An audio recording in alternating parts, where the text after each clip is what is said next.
we're into 2024. You know, it's brought us this far in terms of our jobs, opportunities. You know, we're bringing along a lot of our ideas, family structure, our students and their families. This is a great opportunity to say hi to everybody. Happy New Year. And I've asked Clayton. You know, he had in his opening statement during his Navajo language class. You know, he talked a little bit about the new year also. So I think that was a good gesture in terms of welcoming to the new year. And this is our first meeting in the new year. So I'm going to turn the time over to Clayton, and he could offer us.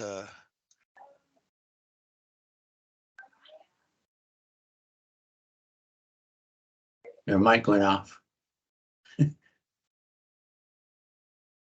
I'm sorry, Clayton. Again, you know, I asked him to do that in 2024, and he had an opportunity to accept my invitation to pray for this coming year, 2024. So this is a good year for everybody so far. And I'm just going to turn the time over to Clayton, and we'll go from there. Yeah, you were yate now also. Yeah, Navajo word today. Yes, is. Yes is snow. Of course, over in New Mexico, they'll say zas, but in Arizona, we say yes. Nicht is cook. Cook the snow. And that's a good theme for this month right here. We got to cook the snow, meaning let the cold go and accept accept new things. Yeah, believe that there's goodness coming. And I was thinking that the year 2024, the 2 representing Mother Earth, Father Sky, 4 representing the 4 directions and all the things that is embedded in that way, the different ways. Yeah. So I love to go ahead and have a little prayer with you all and to see what we can move forward towards with students, with families, with co-workers, all those guys. Ni tran leaning the and leaning guardian so on lon. Be here, you want to be here con. Yat echo coenditza, yat echo con. Na how adon alchin con the bandale nesto ad echo con the original badate ado con the.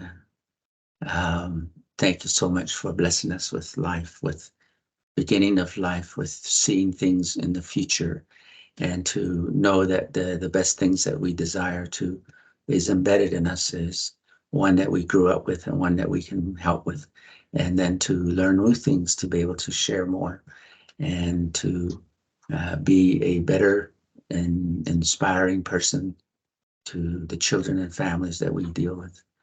Thank you for blessing us with this position as coordinators, as bilingual directors, as educators, as folks that are working with community members. And may we continue as we look at the year 2024. May we see it as a very, very positive things for all of us. May we begin to be proactive in the ways that we want to, the culture that we want to share, the goodness that is in the world, and then to use education as a new weapon to help us to stomp off anything that would come in our way that is not a good thing, that are like monsters to us. May we be able to move ahead and find new ways to better our lives at this time. May the things that we share with one another be a strength to us. To, if we have questions, may we share those, that we may find, that we may bless each other with answers, and pray for those that are here to inspire us, to give us knowledge and wisdom And may we share these things with our little ones, our children, our students that are some of our students ending the year, many of them graduating, some are just beginning, some are in the middle, but we want to help each one of them. May we be willing to come down to their level so that we can see their world and that we can be able to know how to move with them in their education and their lives. And thank you for leaders, both the state level, at the district level, at the county level, all those that are there to help. May we be one, may we come together, may we feel like we can all be a part of each other's lives at the same time, help those that are young people. Thank you again for blessing us this day. Help us to always envision the goodness that we desire. At Ashington Deliado Leticha, Dadina.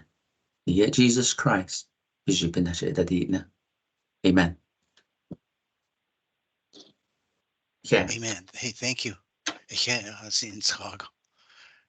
Again, we welcome everybody today.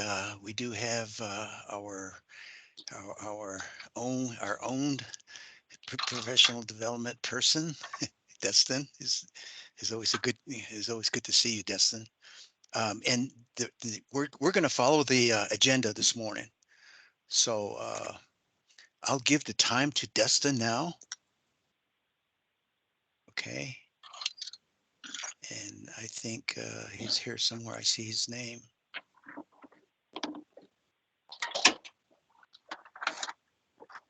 Did he log off again? Oh, there he is. Hey, Dustin, are you there?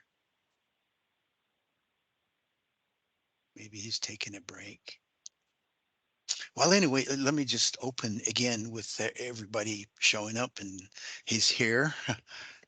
We can't hear you, Dustin.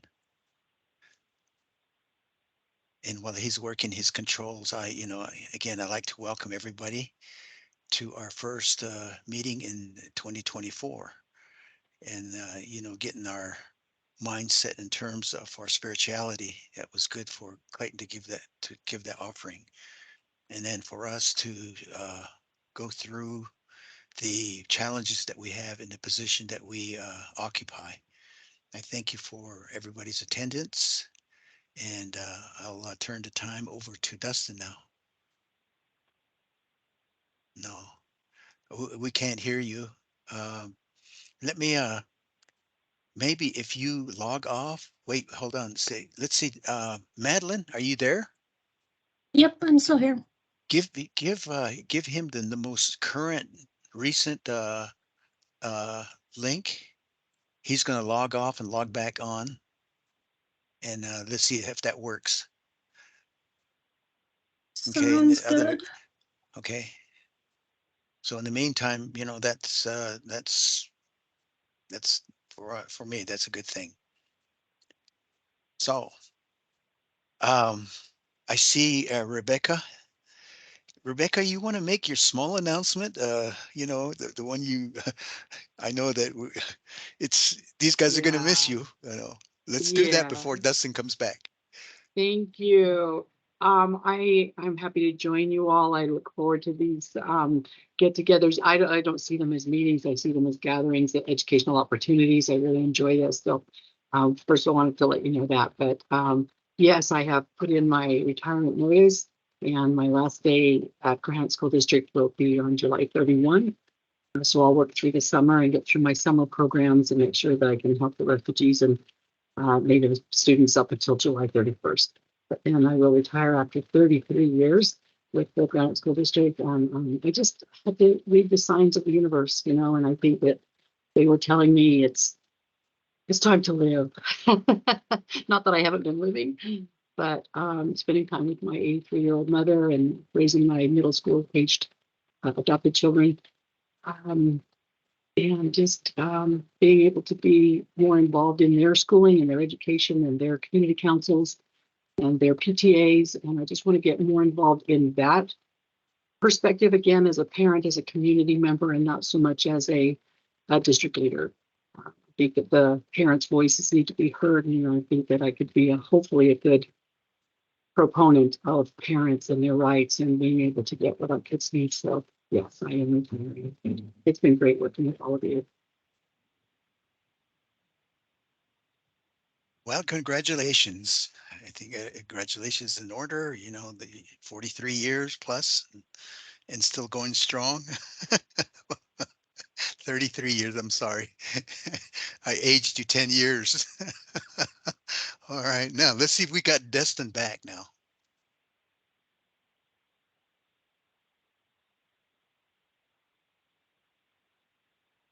Okay.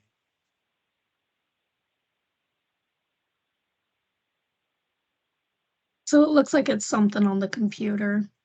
I had this issue a while ago, so Possibly mute. I don't know how it. Yeah, sometimes it just messes up with the speaker and system on the actual computer. Could you be visible, as being set on mute right now where your volume's not up?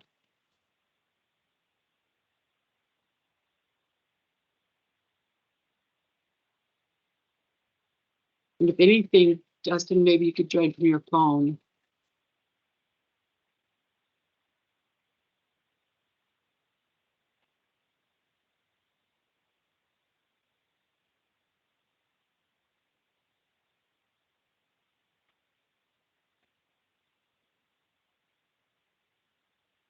He left for now, so I think he's going to try and figure it out. Okay. Okay. Well, in the meantime, let's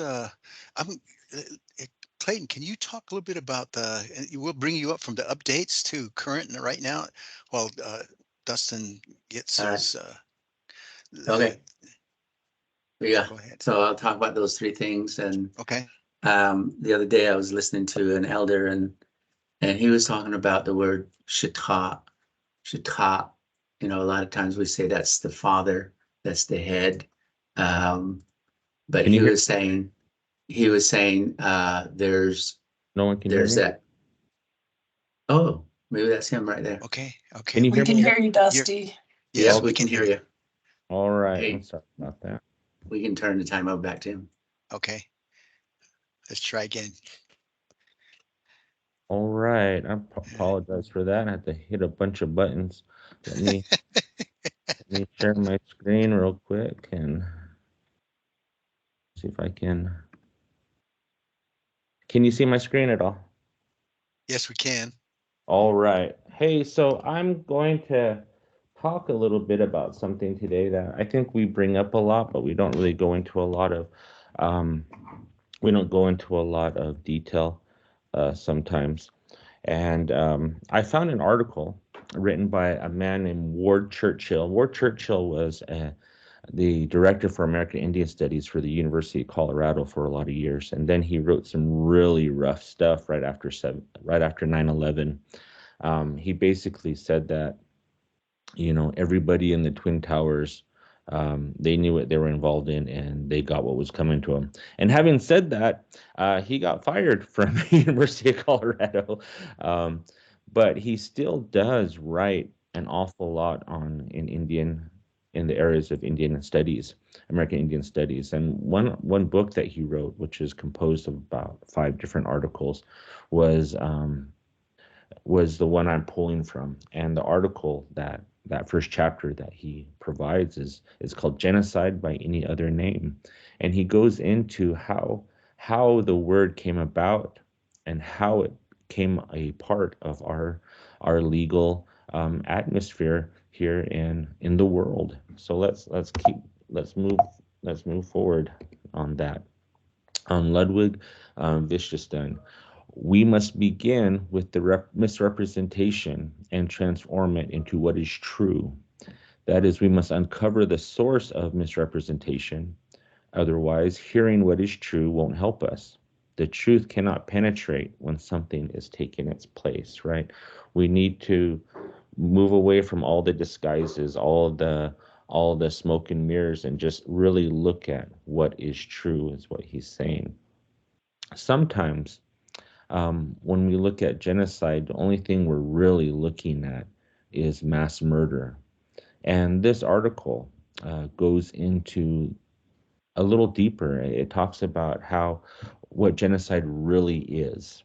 Okay, uh, the problem with just the mass murder part, when most people think of real genocide, we think of what the Jewish people went through during World War II with the concentration camps, the gas chambers. But it wasn't just that. It wasn't just the mass murder of these people. What was going on too is that they were destroying any art made by Jewish people, any music recordings made by Jewish people, any writings made by Jewish people, right? They wanted to erase the very existence of a people. And it wasn't just through mass murder. You couldn't do it just through mass murder because you'd still have all the evidence that they were here too. So they went after everything, right? But when you only see genocide as happening to the Jewish people, there's a couple of things that happen. One, only Jewish people get the higher grade moral capital that this actually happened, right? There's some sympathy and some empathy here that we need to move other types of legislation forward, or other movements forward. And so we don't want to make anything feel less than for anyone else, right? There's a lot of genocide that happened throughout the world, right? And when you do this too, when you limit genocide only to what happened to Jewish people in World War II, the culpability, right, the accountability only falls on Germany, when there are a lot of genocidal perpetrators in the world that need to face what they've done and answer for what they've done. So if we step back and really look at genocide in a broader sense, and maybe how the word was derived and put together, we'll really understand what it is and how we can avoid making that routine denial of who actually went through it. Something that Louis Horowitz said, and I want to put this down right off the bat, is that genocide is always and everywhere a political decision. Okay, genocide doesn't happen by one man or just a group of dudes that got together and said, "Hey, let's try this." Genocide is a government decision, a political decision, where leaders get together and say, "This is how we're going to handle this, and these are the steps we're going to take," and so it's a big deal, right? To the accusation of genocide, or even the acknowledgement of genocide, it is a big deal. And so let's look into what it actually is. Raphael Lemkin, he's the one that coined the phrase genocide. And the reason why he did that was because he was trying to figure out a word that described what he was seeing with the Jewish people. All right, how can we describe this? And he got two words, a Greek word and a Latin word. The first word is genos, which means race or tribe, and the Latin word side, meaning killing. You should know that Lemkin also termed ethnocide, and he used it synonymously with genocide. So if you're reading any of Lemkin's writings, and sometimes he'll say ethnocide, sometimes he'll say genocide, it means the same thing. He used them as synonyms together. Now, what Lemkin really wanted to push was that genocide was not just the outright extermination through murder, but really the extinguishing the existence of a target group, that be undertaken as a matter of policy, right? This is a government saying, this is how we're going to treat this group, and these are the things we're going to do with this group, and these are the ends we're looking for.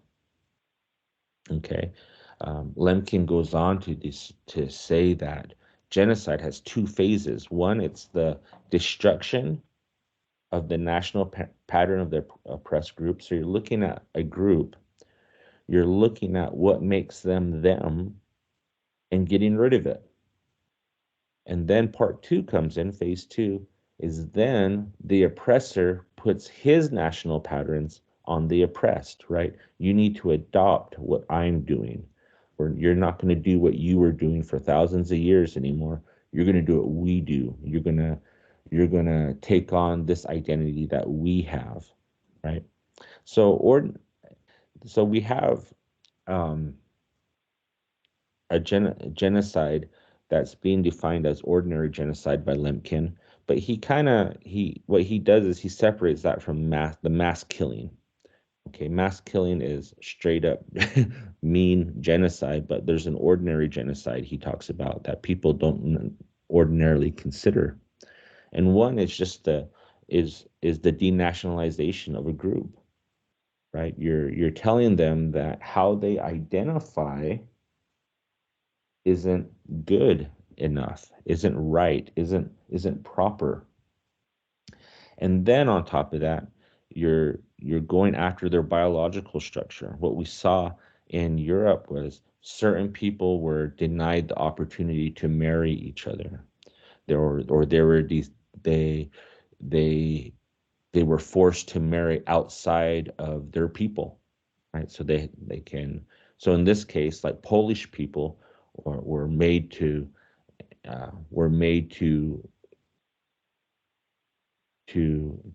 connect with Germans, and Norwegians were made to connect with Germans, and Russians were made to connect with Germans, right? You wanted to change their biology and bring in your biology into their area. And then even as far as birth prevention, right? Something that seemed to be just conspiracy theory, even all the way up into the early 2000s, has now come out to show that both Canada and the US practice the forced sterilization of Native women, right? So even that can be a form of genocide. And we'll talk about why that's a form of genocide in a little bit. What he was, so in 1947, Lemkin was asked by the UN to lead a committee. Okay, this committee has a really long name. So the Secretary General of the United Nations, pursuant to the Economic and Security Council in Resolution 47, they retained Lemkin to come up and lead a committee that focused on genocide. And right off the bat, they included what types of protected groups should be in this discussion. They looked at racial groups, national groups, linguistics, religious aspects, even political aspects. And in summary, what Lemkin's committee came up with was that genocide was one, the destruction of a people, but also the prevention in their preservation and development. So not only do we want to destroy a people, you want to stop them, if they're living, from going any further. You don't want them to have kids. You don't want them to develop art. You don't want them to have a functioning government. You don't want them to preserve a language, a religion, anything that would give them that uniqueness and unique national character, right? You're going after them in this way. You're not letting it move forward. And I'm going to say this again only because I want you to see genocide as more than total annihilation. Genocide is a lot more than that. It's also the prevention of allowing a group to continue forward in any way. So he identifies three things. He identifies physical genocide. This is, how he defines this really is that sometimes it's not just the straight up mass destruction, but you're making it physically impossible for these people to live. And he terms this as a slow death version of genocide, whereas the mass murders and concentration camps or lining people up along the wall, that's straight up, we're killing you right now for what, because of what we see. In a slow death, we slowly take things away from you so that maybe you don't have proper housing, maybe you don't have proper clothing, food, hygiene, medical care. And when we take all these necessities from you, uh, that's what we call a physical genocide. He also looked at biological genocide, and this includes involuntary sterilizations, compulsory abortion, segregation of sexes, right? You're keeping men and women apart so they can't procreate, and you're creating obstacles in marriage so that they can't procreate or be together and produce offspring, right? Anything that prevents birth is what we call a biological genocide. Cultural genocide, this looks at a large view of things. This includes all policies aimed at destroying the specific characteristics by which a target group is defined or how they define themselves. Among these acts are like forced transfer of children, like as we see in boarding schools, forced or systematic exile of individuals representing the culture of the group. Like you're splitting people up, you're not letting them bond and group and be together, right? Prohibition of the use of the national language, right? You're telling people they can't speak their language. You would destroy anything that was written. Like for a lot of Native people, this probably isn't very applicable because not a lot of Native tribes had written language. Some did, right? They developed them. But if you did, cultural genocide was destroying those written works, destroying that national or religious monuments, right? Destroying anything religious, artistic, or historical, or objects used for worship, right? That's a cultural genocide. So you can attack the physical body, you can attack their way of reproducing, and you can attack those cultural traits that make them unique and who they are, right? So these aren't listed in any order, okay? Like, oh, physical is most important, biological second important, cultural is third importance. No, they can be in any order. They just labeled 3 ways genocide could happen. None is worse than the other. The way Lemkin saw it, any one of these produces the same result. So we have to look at all of these. And he presented this, and the committee presented this in 1948. And a lot of those members of the United Nations, they agreed to it and ratified it in their countries to make it work. But this is how they defined it. Right? Look at these. We're giving you five ways genocide works, or how people can implement genocide. Right? Genocide is defined as being any of the following acts committed with the intent to destroy, in whole or in part, a national, ethnical, racial, or religious group, right? Number 1, killing members of the group. I think we can all agree that that's genocide, right? B, causing serious bodily or mental harm to members of the group. Deliberately inflicting on the group conditions of life calculated to bring about its physical destruction in whole or in part. Imposing measures intended to prevent births within the group. Forcibly transferring children of the group to another group. So these were the 5 areas that Lemkin and his committee came up with. And like I said, a lot of countries that are part of the UN, they adopted it. Surprisingly, or not surprisingly, we'll look at what Canada and US did, okay? Let's take a closer look at B and C though. B, causing serious bodily or mental harm, deliberately inflicting conditions that lead to the destruction in whole or in part, right? These are what Lemkin identifies as slow death measures. But he also identified who can be punished. Look how wide this net is cast. Any persons committing genocide or any of the other acts in Article 3 shall be punished, whether they are constitutionally responsible rulers, public officials, or private individuals, right? If you're acting on behalf of your government, whether as a private contractor, as a public official, or an elected ruler or constitutional ruler, you can be punished for these actions. Right? So I want you to remember how big this list is, but also how big the list is of who can be punished for it. This is a big deal. This is bringing in a lot of people. So what did it mean in North America? And remember, look at the years, okay? 1948. All right. In 1952, so 4 years later, Canada ratifies it, but only admits items A and C. Okay.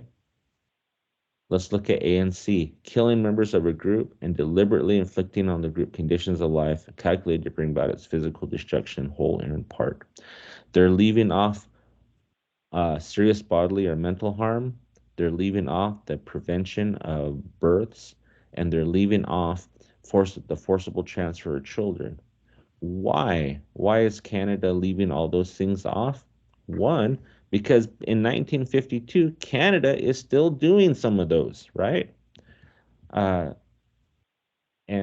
we're seeing in Canada is people are dying. Native people are dying in schools, right?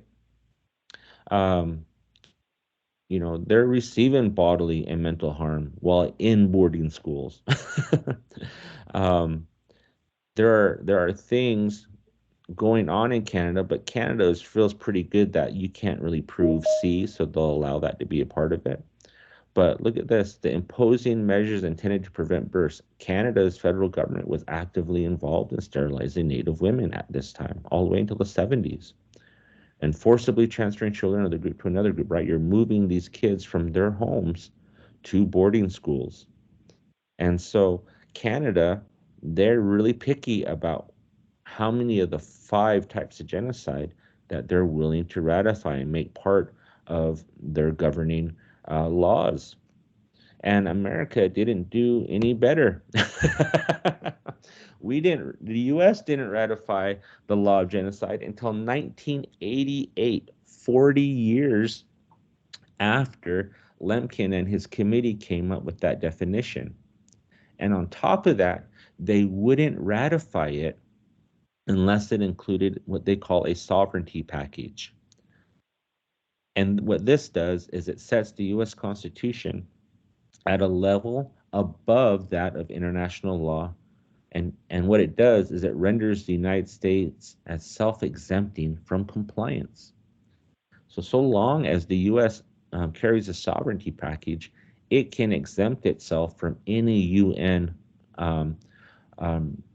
laws or movements or statements, right? Because the U.S. does not want anybody internationally to go after any Americans. And they'll say, well, our laws are above that of international laws. So, as long as we're compliant with our Constitution, we should be good. We shouldn't have to observe the law of genocide. That's the response, right? But in 89, a year later, 8 countries, right? Denmark, Finland, Ireland, Italy, Netherlands, Norway, Spain, Sweden, and the UK, they all objected to the U.S. quote ratification, because is it really ratification if you're exempt from compliance, right? How can you say this, right? To really understand why the U.S. was being so picky about this, let's look at a couple things. What's going on in the U.S. at this time are all the way between 1948 all the way until 88, right? One, we have a group in America called the Ku Klux Klan. They're still running. They're still doing things, right? But especially in the 50s, 60s, and 70s, they were lynching people, right? There were still genocidal acts going on by the Ku Klux Klan. And we could under the genocide laws of the UN, they could be a criminal organization, right? And still, we look at other points of view in America, right? How the country sees Jim Crow and segregation and discrimination laws, and the serious physical and psychological harm this was well documented as as something horrible inflicted upon racial minorities. Uh, and so, who would be responsible for all these things, right? Because we have groups within the United States that are subject to a lot of things that cause them to remain in the state they're in, where they cannot progress, right? Jim Crow laws, separate but equal, Ku Klux Klan, lynching people for just being black, um, our government sterilizing Native women, offering scalp bounties to bring down the numbers of Indian people, right?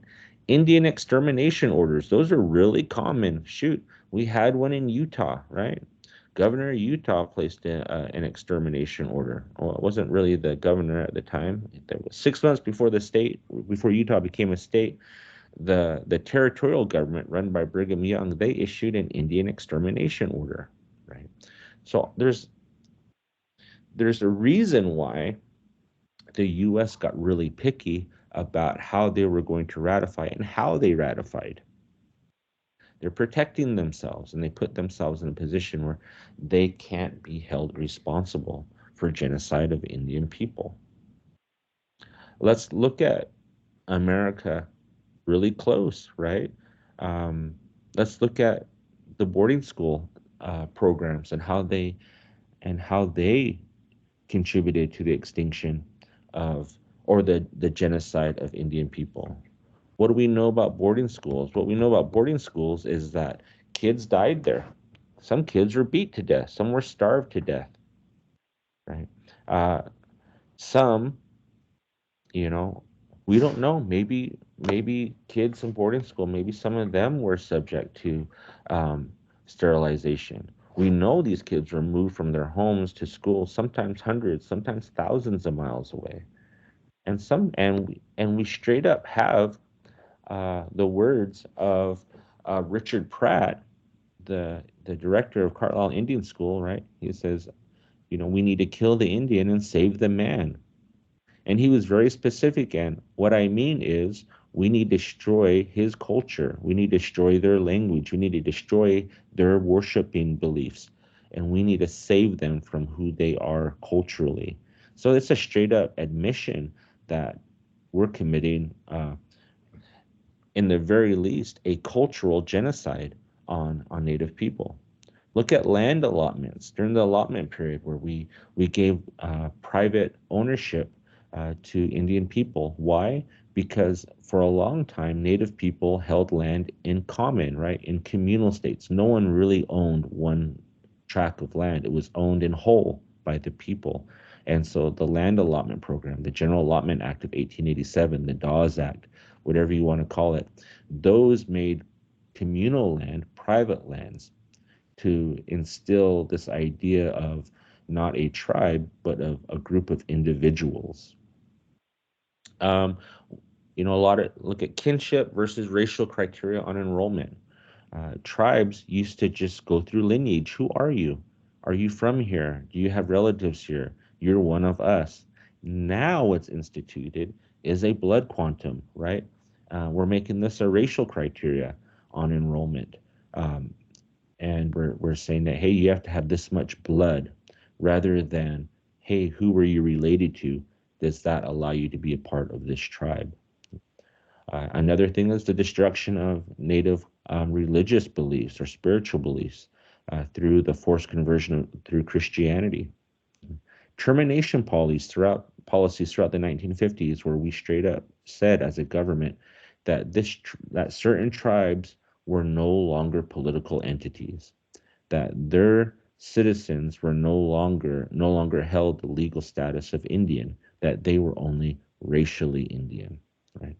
These are all things that the U.S. was doing, and and that was all part of the of our government policies, right?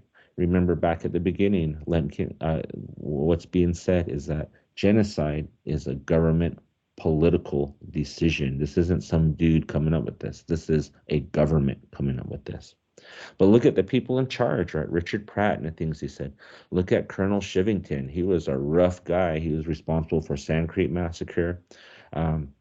He and Custer were the ones that started doing winter campaigns where they attacked Native people in the wintertime when they weren't mobile, right? He said the only good Indian is a dead one. And when they went and attacked villages, he also instructed his soldiers to kill not just the men, not just the elders, not just the women, but also children and babies. Because in his words, he said, because nits make lice, right? This is a government action. Military action is government action, right? So who's responsible for this? Look at who's responsible in these situations. Everybody that was carrying out orders, making orders, or writing the policy could be guilty of genocide based on our American actions. So why are we being really picky? Why are we doing the sovereignty package? Because we don't want to be held accountable, as the example of Earth on how to treat people when our history would condemn us, of genocide. I share that with you mainly because I want you to see what these effects of boarding schools were. You as educators probably need to understand why maybe some parents aren't as supportive when it comes to their kids' educational goals, because mainly they had a bad experience with it. This bad experience was shared by their grandparents, by their parents, and they're probably not even communicating that to their kids, and their kids are wondering why their parents aren't as encouraging when it comes to education. But look at the history of how education was being used as a weapon against Native cultures and Native people. I was, when I was little, we had boarding schools where I grew up, but I didn't go to one. I went to the public schools that were in the area, and I've asked my grandma, I've asked my mom, and my mom has asked her mom and her grandma about the boarding school experience. My mom was probably one of the lucky ones that when she was in boarding school, she was in third grade through 8th grade. And, she went to a boarding school that was a couple miles from where she was from. And at that time, the boarding school was full of Navajo, employees, except the director who was an African American lady. But for my mom, her mom wasn't there. She was being raised by her grandmother, and so this, being able to go to school and do things, she had a different experience than a lot of other people on that. For her, you're going to find people where boarding school saved them, and you're going to find people where boarding school was the worst thing to ever happen. And you're going to find people everywhere in between. But I remember me and my mom asking my grandma about her siblings, because my grandma had a lot of brothers and sisters. And some of them, all of them were in boarding school, but I only knew a few of them. And so I was like, hey, where's all the grandma's brothers and sisters, So we asked. And my grandma didn't want to really talk about it. She was, when we went to boarding school, not all of us came back. That's what she would say. We asked my great grandma, and she said the exact same thing. My kids were sent to school. Some of them didn't come home, right? Navajos don't really talk about or mention names or get really specific to people that pass. But that's all she could say. Some of them didn't come home, and it was hard for them. And we found out, my mom was able to find out that some of her uncles, her mom, my grandma's brothers and sisters, some of my grandma's brothers, they died trying to come home from boarding school, right? They left. They didn't want to be there anymore. So they tried to walk home, and they died in that cold, sometimes in the winter. And this article that I just shared, it came with a poem, right? It was written by Willie Dunn. It's called Charlie Wenjack. He died in 1966 at age 12, run away from an Indian residential school in Kenora, Ontario. He was trying to get back to his father, trying to get back to his home where his people were. And the poem goes on and says, "Walk on, little Charlie, walk on through snow, heading down the railway line, trying to make it home. Well, he's made it 40 miles, 600 left to go. It's a long, old, lonesome journey shuffling through the snow. He's lonesome and he's hungry. It's been a long time since he last ate. And as the night grows bolder, he wonders at his fate, for his legs are racked with pain, and he staggers through the night, and he sees through the troubled eyes that his hands are turning white. Lonely as a single star in the skies above, his father in a mining camp, his mother in the ground. And he's looking for his dad, and he's looking out for love. Just the lost little boy by the railroad track heading homeward bound. Is that the great Wendigo come to look upon my face? And are the skies exploding down the misty aisles of space? Who's that coming down the track, walking up to me? Walk on, little Charlie, walk on through the snow, moving down the railway line, try to make it home. And he's made it 40 miles, 600 left to go. It's a long, old, lonesome journey, shuffling through the snow. Right. When I first read that, I thought of that story or just the account that my grandmother and my great grandmother said. Some didn't make it home, uh, and they're trying to get home. And today we have tribes in this state and throughout the country trying to bring home children that were probably buried at these boarding schools, and or deciding to leave them there, leave them where they're buried, let them rest. We don't need to move them anymore. How can we protect that area where they're currently interred, where they're currently resting at this point? You know, uh, I don't want to. I hope at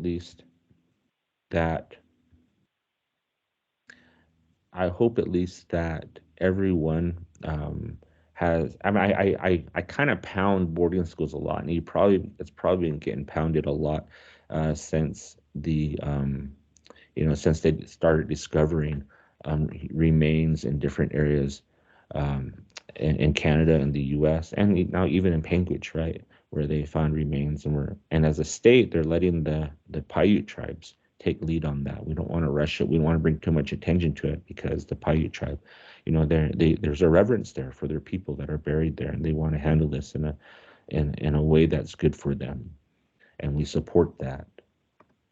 But I hope all of you as educators understand this history, understand how serious what boarding schools were, and really how the U.S. handled Indian affairs up until this point, how serious it was, and the effects on on Native communities and tribes and tribal nations. Um, I, I wish I had a more uplifting professional development for this new year, but I thought this was important for you to hear, and I hope that you take it in a good way, and I hope you use it in a way that will help you deliver the best work and help and aid to the students that you look over. And so I'll turn the time back over to you, Chuck, and in your program. Okay. Well, hey, thank you. That was very enlightening, if you will. It's something that, um, my thoughts are, with with information that's coming out like this. For me, there's a parallel somewhere. There's a parallel with things that happened way back when, a few years ago and today. Um, there's also there's a piece of understanding. We understand this, and I think when we understand this, we put it into perspective. We put this concept into perspective, and then we try to live with it. Um, and I think the last thing is that it's more of identification. We identify, it's like anything that we live. Let me give you an example. If there's a bridge that's out and we want to cross that bridge, we'll always find another way to get on the other side of that land. And I think the information that we have today, it's basically putting information in its perspective. And we know that there's a big, large detour. And what we want to do is go around the detour. And as we go around the detour, it's much more, it might be challenging, but it's rewarding. So I think, that's when I think about this whole thing is that what Dustin was talking about with especially the elders. I used to hear stories like this from my grandfather, and my mom and dad, and their lifestyle was a little bit different. Their lifestyle was way back when also. So, and we try to do the best we can. And once we do that, and you have children, you have grandchildren, you have great grandchildren. You want to do the best you can in terms of paving and building that bridge for them, because I don't think they they own this. What we want to do is we want to provide for them. So that's kind of my thoughts. That was a good I just have mind one comment. mind First of opening for all, me. thank you, Dustin, for sharing the information with us. I really do appreciate it. And then my only thought is I'll say in Navajo, Ado, and then I can also explain in English. But as kita huilte panaaste anta it ashi as kita this no patahane ako di oltka and denigi ka alchene oltka go betolne ako ade ndad nishto la a ishin yuda hadol as e binnache did didigi keya bitch and kashi no she could la asli and you can like track this all the way back to the Long Walk and the Treaty of the Navajo Nation, and I'm sure with other tribes as well. And our tribe had really suffered through the Long Walk, and there was a lot of atrocities that had happened to our people. And so it was the women in our tribe that made this decision, but because the women couldn't go and represent the tribe in a council, the men, the chiefs of our tribe went to the women and said, okay, what do you want? And they said, well, we would like to return to our sacred mountains. We want to return to our homelands. So if they want to send our children into education, then we will go ahead and do that so that we can return to our homelands. And so they already knew that when they, those are stories that are shared in Navajo, that they already knew there was going to be some things that were going to be sacrificed, like our language, and like if our children get sent to these schools, how about our way of life and our language and things like that. And so the traditional medicine men within our tribe had said prayers to protect their children, that they will continue to still remember who they were and remember their language and stuff. But we're seeing the after effects of that right now. Like the language preservation is a huge thing amongst like a lot of the tribal nations, and a lot of the tribes have lost some of that, their language and their way of life. But they were allowed to return back to their homelands, and it's really sad when you think about that. That's historical trauma. So I just wanted to share that much from what Dustin shared, because I thought that was very it's not something that we want to talk about, like a lot of things that have happened. You don't want to relive things that were very hard and difficult for your people, and you don't want to reiterate a lot of those historical things that had happened that have been very hurtful and painful to people. So we were told not to talk about it, not to think about it. And so a lot of those stories probably weren't shared with us when we were growing up, because our elders, you know, you know, so that's probably what they would say. Don't talk about it. It's not something to be proud of, or not something to be thankful for, you know, you know. And so I just, I think it is important, though, that our children learn about it and our students learn about it, because that gives them that motivation. Hey, I have my own language. I have my own culture. My people have their own traditions that were carried on from generations to generations. And maybe that will inspire our youth and our young people to relearn part of their language and learn more about their culture and their ways of life. So I was just very thankful to Dustin for sharing that. And it's affected not just Navajo Nation, but it's affected so many tribes across the nation. So thank you, Dustin. Thank you for all of you for your work, and Chuck, thank you for leading this your area and for helping with Title VI. I think it's so important. Thank you very much. Well, thank you. Any other comments? If not, I see that Dr. Ortiz, I see you there somewhere. We'll give the floor to you as soon as I see your face. Yes, I'm here. Okay. Someone, Lillian, wait, Dr. Ortiz, could you hold up for a second?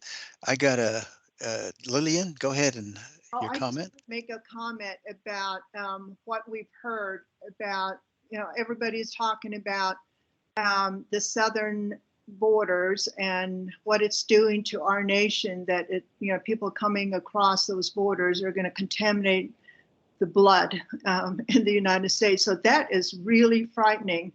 And the majority of the people coming across from Central South America are indigenous people. And so, what does that mean for us? Are we going to see the same kinds of, things that that the U.S. have done to us that will be done to indigenous people coming into this country? It's happening in their own countries as well. I just came back from Guatemala and saw how the majority of people in Guatemala are indigenous, but they have no voice, they have no power. Poverty is so huge, and that's why we see a lot of them coming here and working and sending money back home. And we learned that over $3 billion of the funds that Guatemala gets are people, who send money home. So, and they work hard. They work really hard, and yet there's still poverty. So, and like you said, it's the government that makes these decisions. And it sounds like, we might be going in that direction if the election results turn out one way and not the way we'd like, I guess. So just a comment about that. Okay, thank you. Is there anybody else comment-wise? Dr. Foster, I think it highlights our work as Title VI coordinators too, because that presentation on genocide just made me think about, we can't undo it, but we can undo some of it in our school districts. And we can't prevent all of it, but we can prevent it happening in our sphere of influence. And we do that by keeping Native culture alive, helping Native people be successful in schools. And it just, I think, we have the power to push back and to fight back and to repair in our school districts with the work that we do. It really makes it seem like more like a calling than just a job, Oh, thank you, Matthew. Okay, anybody else would like to say anything about the presentation? Okay, let's go back. Let's go down to the presenters. I have Dr. Ortiz from Utah State University. He's the University Center for Excellence in Developmental Disabilities. And we've had this partnership for now almost 8 years, maybe. around that time. And we had opportunities to work with his office and some of the programs that he presented to us. So I'm going to turn the time over to him, and I think he may have a team here, and they may introduce themselves also. Okay, Mr. Dr. Ortiz, are you there? I see Yes, yes. you're, Thank you, Dr. Thank you, Dr. Foster. I don't know why my video is not coming. My camera doesn't allow me to, for some reason. well, we do see your colleagues here. Yes. So you could probably just say what you Yes. need to say, and then we'll kind of picture your mind and picture you in our minds. How's that? Yes. Thank you. Thank you. I always is a great opportunity for me to stay close to such a great group and take advantage of any opportunity to interact with you, to share some of my learnings and some of my journey. I was at the end of the last presentation, and thank you for recognizing I am coming from South America, and I also have a native South American blood. That is good for me. I'm from the Andes, from a small town that is called Alausi in the middle of Ecuador. But today, thank you. We have a great team that we are going to talk about what we are doing. I'm glad that Mindy, you are there, so you can be able to share the presentation that we have prepared. If you can put it in there, so it can guide us what we are going to talk about it today. Well, first of all, Mindy, probably if you could introduce your group here, and we'll go from there. So we'll with the name and a face. Yes, and it is in the presentation. We start with that, so we can introduce each of us. Or Sarah, do you have the ability to share what is in the presentation? I'm working on it, unless Sarah wants to. Let's see. Oh, Mindy, you have the last version. I'm just trying to. I've never used this platform before, so I'm just trying to find it. Yeah, we are new. Up in the top right by the mic button. Yeah, I'm just trying to find the slideshow that I have. Let's see. And also, if somebody tell me how I can turn it on the camera, I am trying to, but doesn't allow me. Why? Oh, I see. Okay, why But, doesn't it? I'll try. Mindy. Let me. Okay, yeah, help me. I'm trying, but I don't know. I don't see how to get it on there. Oh, good work. Is that working? Oh, thank you. Perfect. Okay. Thank you. Okay. I haven't used this platform either. Oh, thank you, Sarah. Can you go to the next slide, please? I can try. Okay. There you go. Now we are going to introduce ourselves. This is the Multicultural Disability Network and Training team that we want to present. As Dr. Foster very kindly introduced me at the beginning, my name is Eduardo Ortiz. I am from Ecuador. I came here 20 plus years ago to Utah State University, and I am still here. So I graduated, I got my PhD, and keep working here at the Institute for Disability Research, Policy, and Practice. As Dr. Foster says, we have been working for a long time at different levels, and we are going to talk a little bit about that. I have 3 children. Well, they are not children anymore. They already grew up. And always we have been working in different projects related with disabilities. In this case, we are approaching to intersectionality between disability and diversity. And when we are talking about diversity, we are not talking only about race and ethnicity. We are talking about this diversity group that includes gender identity, geography, age, socioeconomic status, among other factors. But we are going to talk a little bit with more detail later on. So I'm glad that the team is together, because this is a working team, and we are happy to present what we have been developing. So here is the list of this team, and please take away from me. Okay, I'll go next. My name's Mindy Dokis. I'm really happy to be part of Utah's Multicultural Disability Network. I went to school at Utah State. I've been at Utah State for, it seems like a long time, but this was not anything of what I studied. I kind of have to stand it up here. Sorry, I have my 3-year-old with me. So that's probably her. Anyway, so I'm grateful to have had this opportunity kind of drop into my lap, getting involved with this project and these topics, because I have learned so much about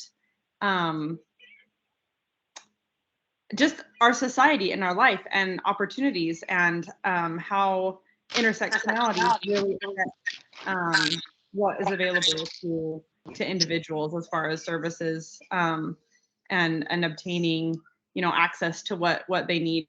Those intersections really play an impactful role in that.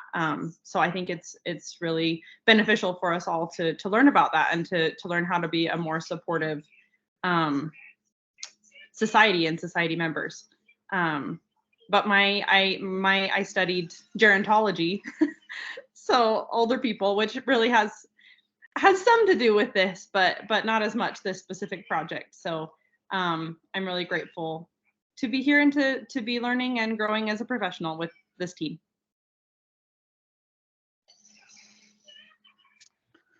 Thank you, Mindy. Sarah, could you go next? Yeah, I'll go next. So my name is Sarah Sweet Murga. We do have 2 Sarahs on this team. Both are just as great.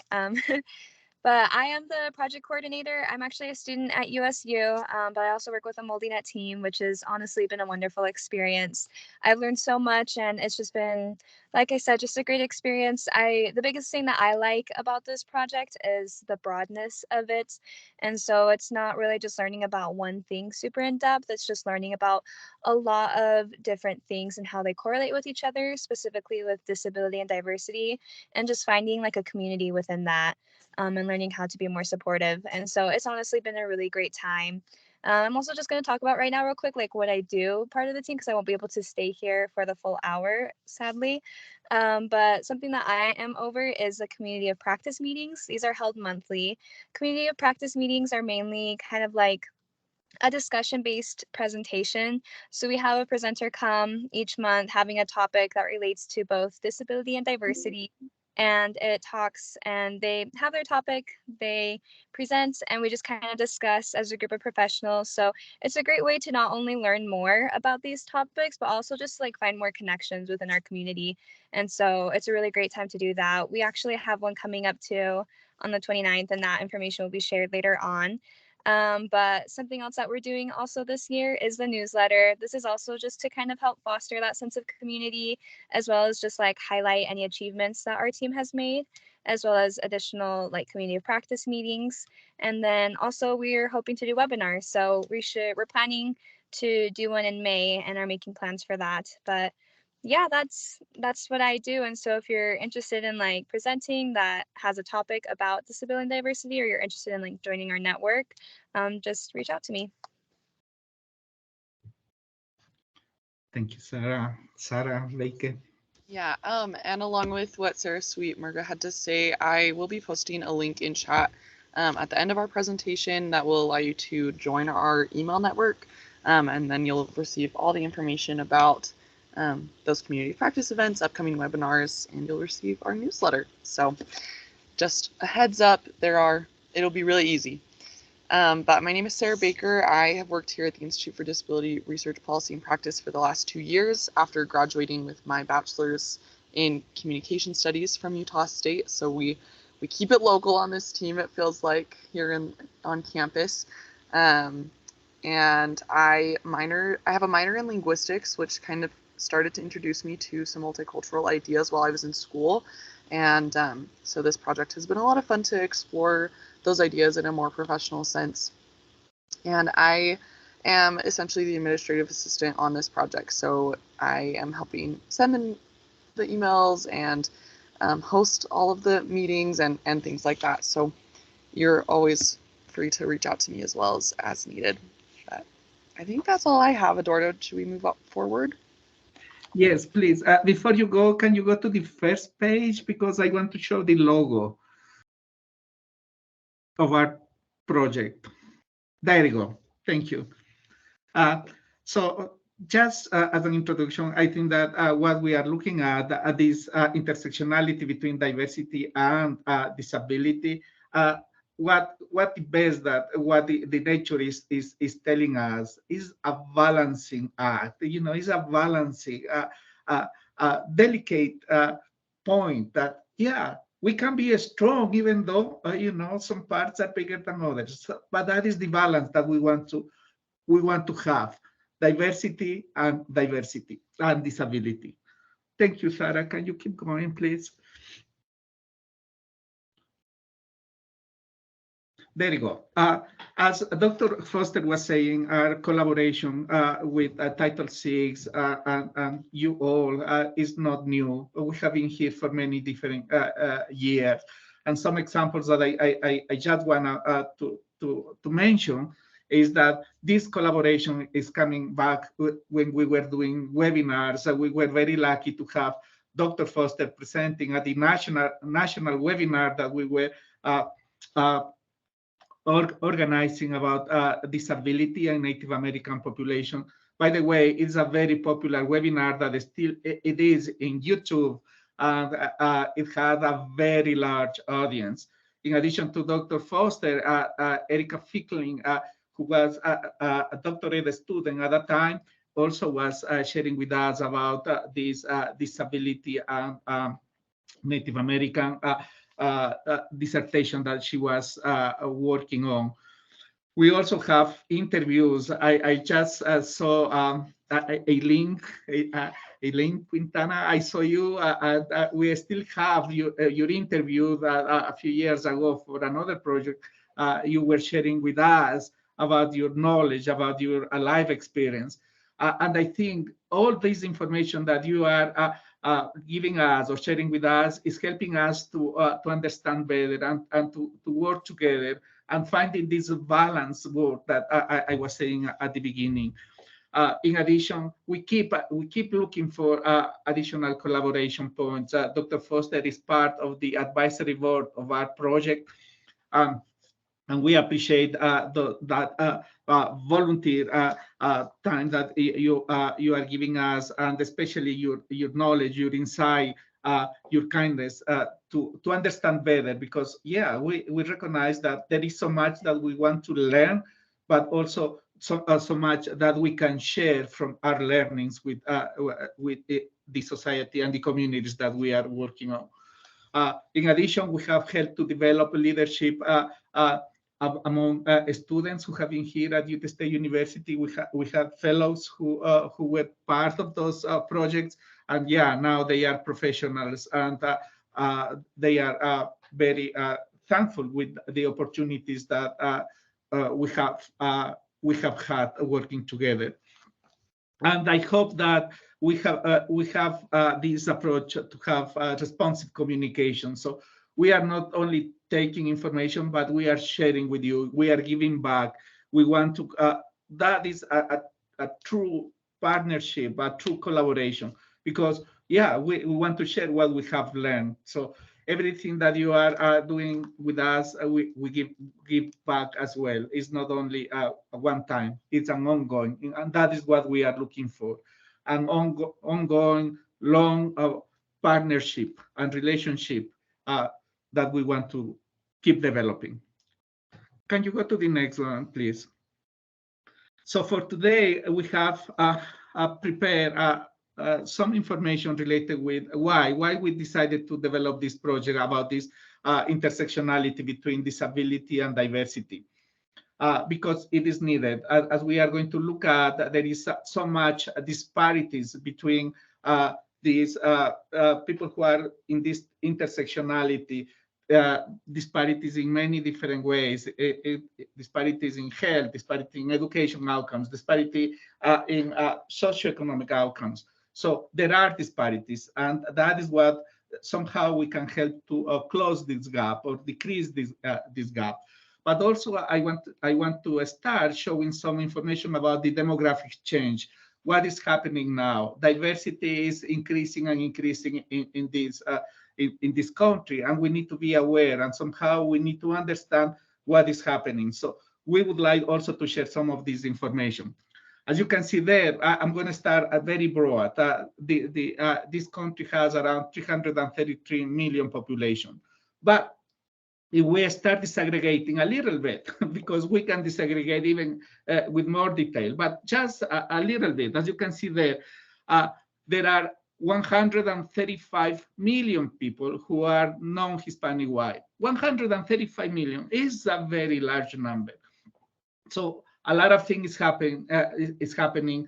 This is the new trend, because minorities are won't be minorities in the long run, because minorities are becoming the majority in this country. Can you go to the next slide, please? Disaggregating a little bit more. There is not the diversity is not equally distributed among the United States. So it is different by different states, and also is different by different communities. But in this case, I just put it as an example, some neighbor states showing the percentage of minorities that they have, especially related with race and ethnicity. And just you can see there with the neighbor states, not every state has the same percentage of different groups. In this example, for example, Montana have the largest percentage of Native American population, and Utah has a lower percentage. But if we compare numbers, Utah has a larger population, so the number of people in this group is similar to Montana. But Montana has, as a state, has only 1.1 million population. But if you can compare with the other states, yeah, they have larger minorities from other groups. It's not the same. The main point that I want to make is that each state has their own population distribution, and is not equal along the United States. Can you go to the next slide, please, Sarah? Another factor related with diversity is age. And I think this is an important factor as well, because if we consider nationwide, the median age in the United States is 38 years. So it's becoming a kind of country with all age individuals. But if we are looking again by state, you can see that Utah has a very an important difference, because the median age for the state of Utah is 31 years. What does it mean? It means that there is a large number of young population, and that has a lot of impact in different ways. But we treat age as another diversity factor that we would like to approach. I just put it as example, some states that are having even higher median age, like Maine, Puerto Rico, New Hampshire, Vermont, Florida. All of them, they have more than 42, more than 43 years old of median age. So they have a larger percentage of all population. Can you go to the next one, please? And this is a representation, a visual representation rather than numbers. You can see there that the darker the color, the higher the median age. And if you can see in Utah, yeah, we don't have darker color except at the south. Probably that is the Washington County, because in St. George, they have a larger percentage of older population. Can you go to the next one, please? Another important factor related with diversity, it is geography. And when I'm talking about geography, I'm talking about rural and urban areas. In this case, residents from rural areas, as you can see there, they represent approximately 20% of the total population of the US. But it is interesting to mention also that even though they represent 20% of the population, but they are taking living in 85% of the total US land area. So even though it is a smaller percentage of people, but they are taking a larger amount of space. And we can see there as the next point that a large percentage of diverse population live in rural areas. In fact, 10 million rural residents are identified from minorities coming from different race and ethnic groups, as you can see there. Some additional points that I put there is 1 in 5 rural residents belong to one or more of those groups. And also, it seems like it is increasing the participation of diversity in rural areas for different reasons. COVID is one of the reasons, by the way, that they are studying recently as one of the causes of those changes. Can you go to the next, please?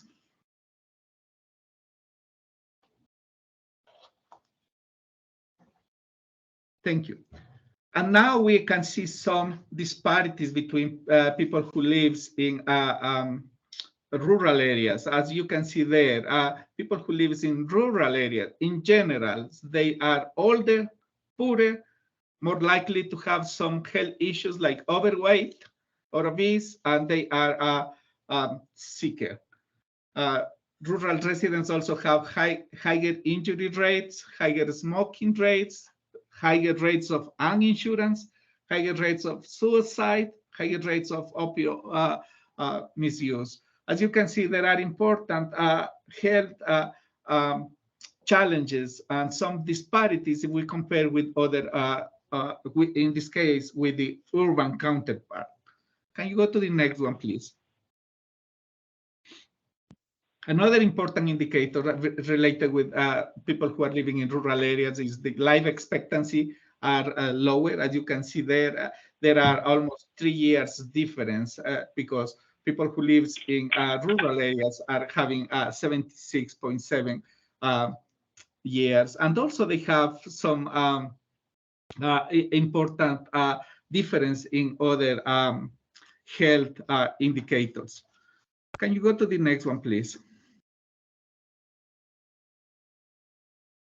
Here is additional information that you can see when we are comparing not only rural and urban, but now we are compare people with disabilities in rural areas. As you can see, the people who live in rural areas who have disability, they have more public healthcare coverage. They have less likely private healthcare coverage.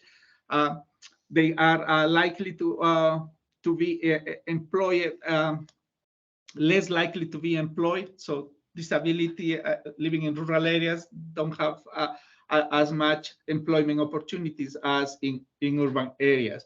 Also, you can see there that 3.1 million people with disabilities live in rural areas. So that is a very large number nationwide.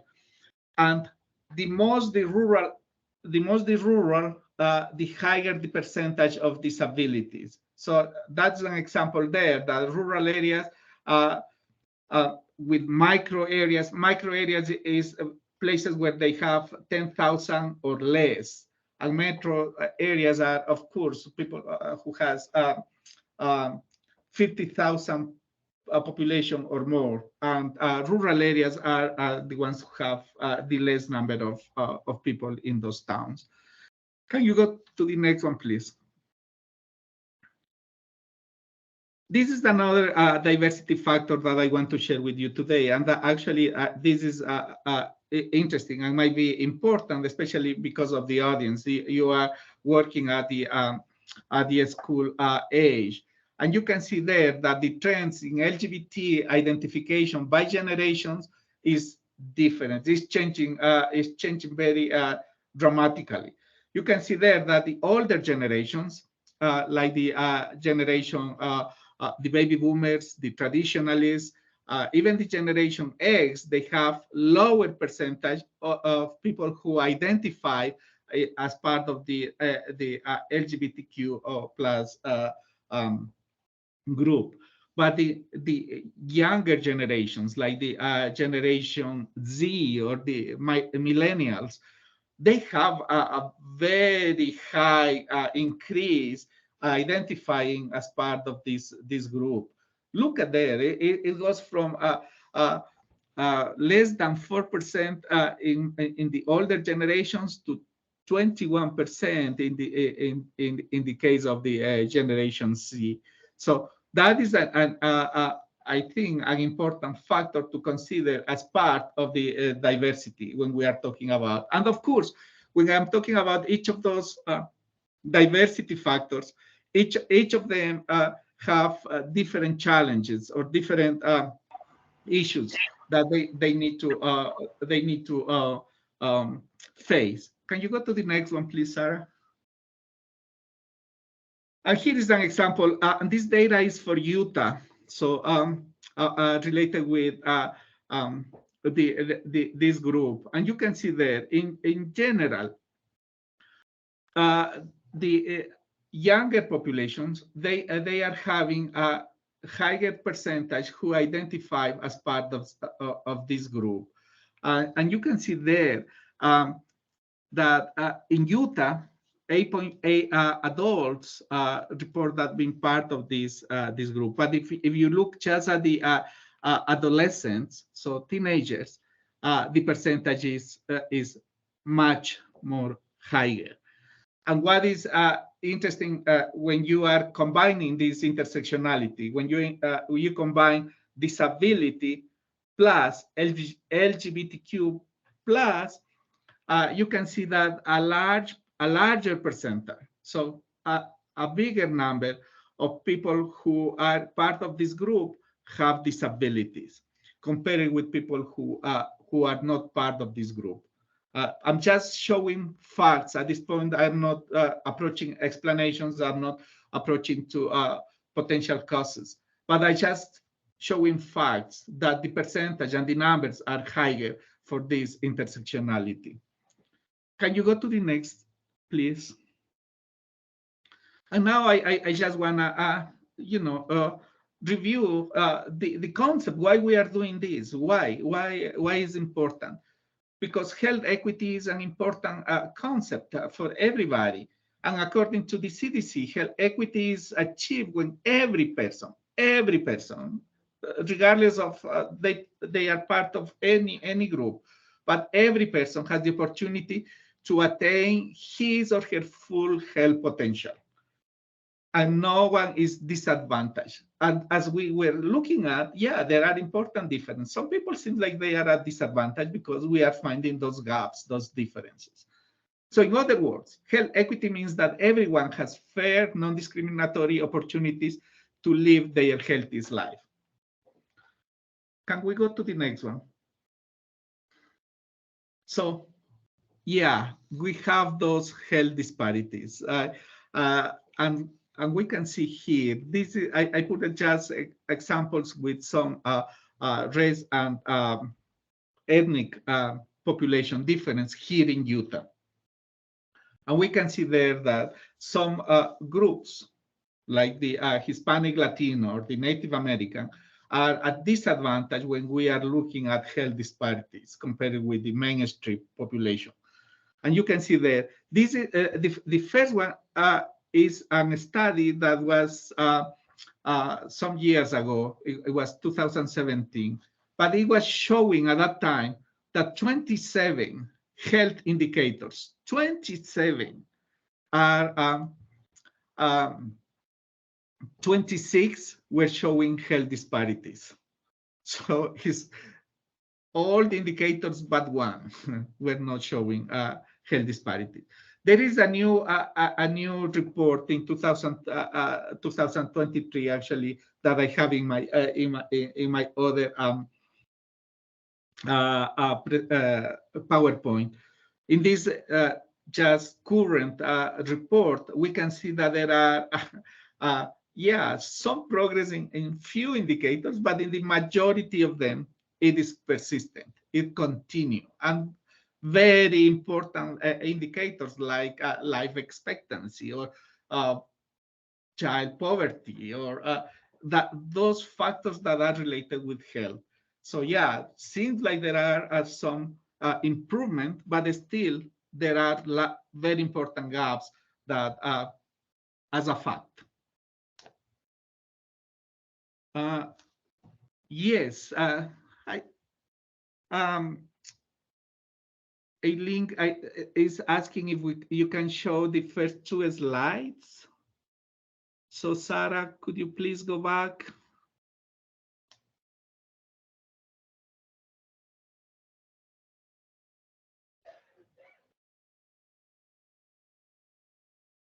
Which two slides? This is the very start of the PowerPoint. A link. And then the second one. Keep going. Okay. Keep going. Okay, right there, right there. This one? Okay. Yeah. Okay. Okay.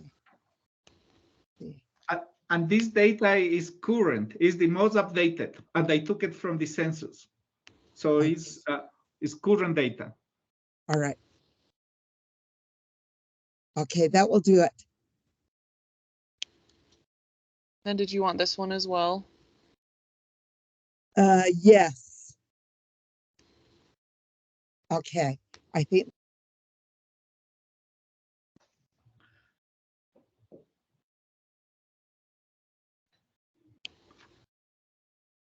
Yeah, also, if you have any comment at this point, please do it, or we can expand the conversation later on. I know that we have just 1 hour, and that's why I am, showing just pieces of information. But I think it's helped us to have a picture of what is happening. Okay. Eileen, that it was you who was asking, right? Can I move on? Yes, definitely. Okay, awesome. Thank you. Where are we? Were we still on this one, Eduardo, or farther? No, the next one. You can go to this one, right? Yes. Right. Go yeah, one more. We were there, but you can go to the next one. Okay, that's what I thought. Thank you. And again, this is this graphic is for Utah, and you can see there that if we look at this intersectionality by race and ethnicity, there are some groups like the Hispanic, Latino, and the Native American. Can you go back? Yeah, that they have higher percentage of individuals with disabilities compared with the other groups. Just facts. I'm not again, I'm not saying why is that or what some of the causes or reasons. Those are just facts based on public data and reports, public reports that are available. In this case, you can see that from the Native American population, 32% of the population are individuals with disabilities. That there is a big difference compared with the white population or the Asian population. Can you go to the next one, please? And here is a visual approach of what is happening related with this intersectionality. And you can see there the orange color have higher disability rates and what are here in Utah, what are those counties that have orange color? And you can see there are especially the counties where larger percentage of minorities live, like San Juan, Grand, Uintah, Carbon County, as well as the at the other side, like Tuela, Beaver, and Iron. So they have higher percentage of disability rates compared with the other counties in Utah. This is Utah data. Can you go to the next slide, please?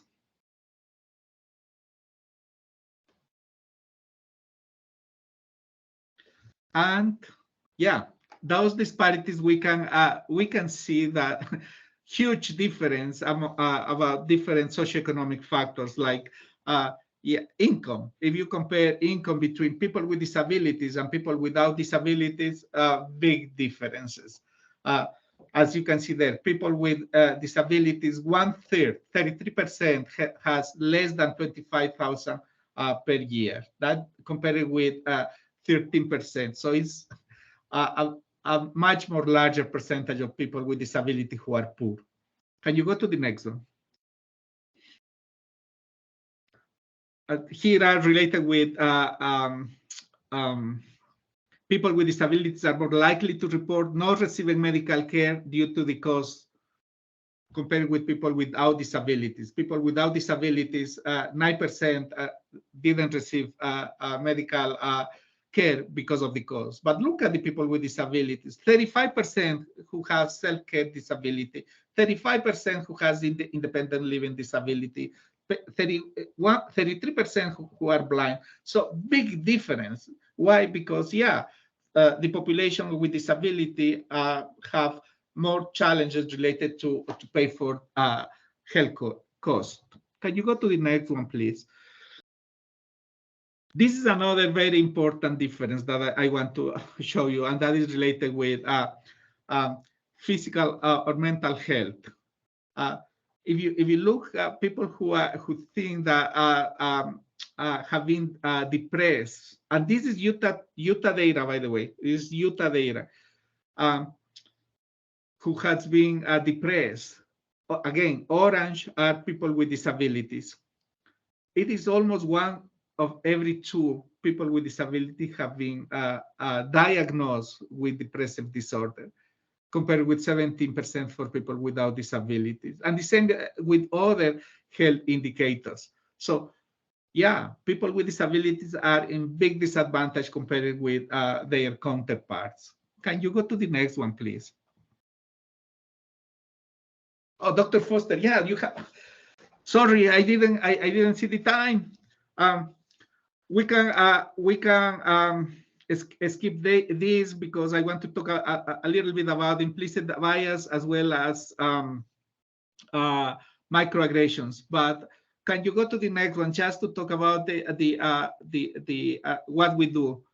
And Mindy, you can go to the from there. Go to the next one, please. Yes, try that. What are our products? What we are doing now? So please, team members, it's your show. Okay, I'll jump in. Thank you. Sarah Sweet Murga already talked about the first column. You can see community of practice meetings, our webinars that'll be coming up, and the newsletter that is new and starting and exciting. The other side, the infographics, digital storytelling episodes, and website and social media, those are all the things that I work on with the help of the team. So infographics, firstly, we compile the type of data that Eduardo has been sharing today about different minority groups in Utah. We have an infographic about the Hispanic population. We have an infographic about LGBTQ. We have an infographic about the Asian communities. And we're building, we're making more of those. I would really like to do one on the Native American and American Indian populations in Utah. That's upcoming, which is an exciting thing. I would love to collaborate with anyone with lived experience and with data that they would like to share with us as we are creating those things. So infographics, those are on our website, and we also share bits and pieces of those on our social media. And we try to make those really engaging and really accessible language so that anyone can look at those and get a better understanding of what it looks like, what the data looks like. You don't have to have a PhD to understand is our goal. We also provide digital storytelling episodes. In these episodes, it's a video of an interview with someone with lived experience in one of these, whether they're a minority group or they're LGBTQ, or we're working on one that's about someone who lives in a rural community and has a disability. And it's really, it's amazing to hear these people tell their stories, their experiences, how it's been for them to get a diagnosis of whatever their disability is, or to get access to services and accommodations that they need, and some of the barriers that they have faced. And our hope is to educate the people, the professionals in Utah, so that we can make the experience better for in the future. Learning from their experiences is really important. So that's what our digital storytelling episodes are. Those are also on our website and on our social media. And we have several social media platforms that we're on. So if you personally, or you as whatever organizations or school districts or whatever that you represent would like to join us on social media, I will share links to that in the chat so you can join us. We're on Instagram and Facebook, Twitter, and LinkedIn, and now YouTube as well with our digital storytelling episodes. So I will link those when I'm done talking before we leave, and our website as well. Whew, I think that's all mine. Thank you, Okay. Mindy. Oh, sorry. I also added this. I don't know that we have time, but this is an example of one of our digital storytelling episodes, a clip, just a small clip of one of our digital storytelling episodes that we shared on social media. So I don't know how we are on time. We probably don't have time for that, but I can send that around as well. Yeah. And my role with these products, I have a hand in all of it. I just kind of help with whatever is needed from Sarah Sweet or Mindy.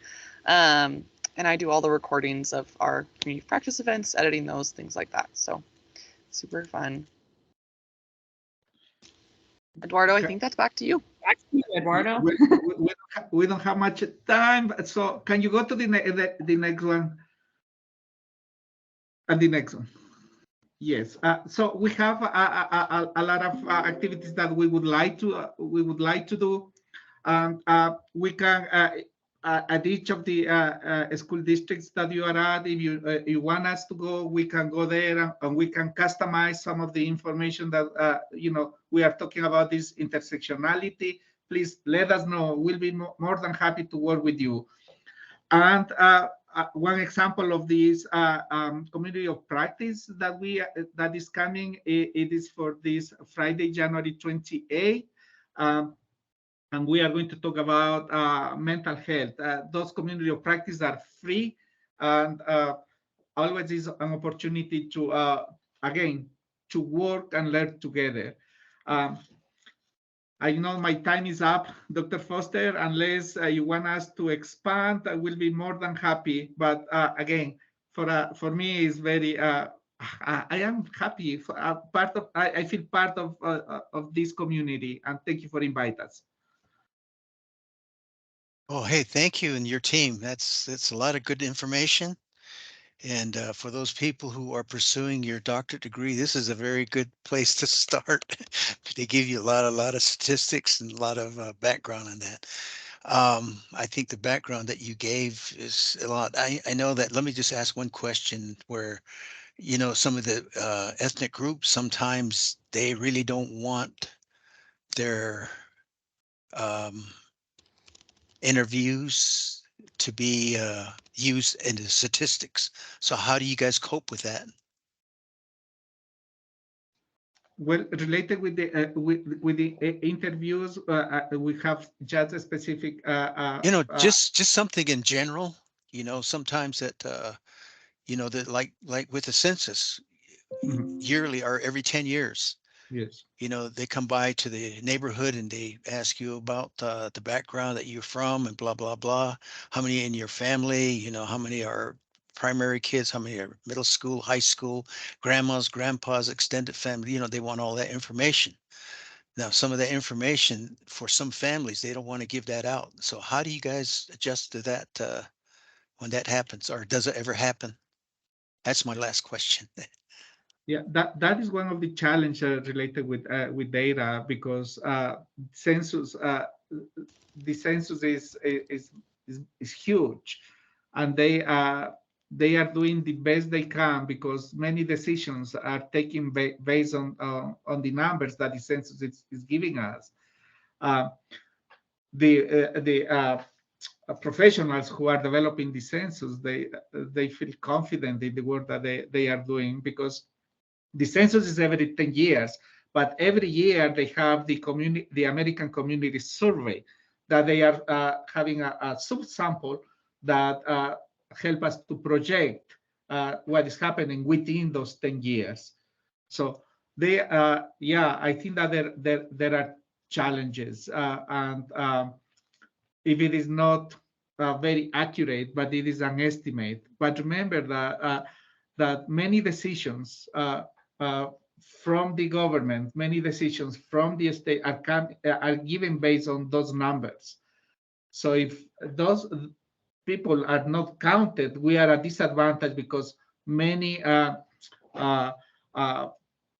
funding is based on the number of people. And if we are not counted, we are losing part of that. And funding is one of the things, because there are many additional decisions related with health, related with education, related with some other social factors. But yeah, that is a challenge. And Dr. Foster, I know that we need to face the challenge the best we can with the available information that we have. Yeah.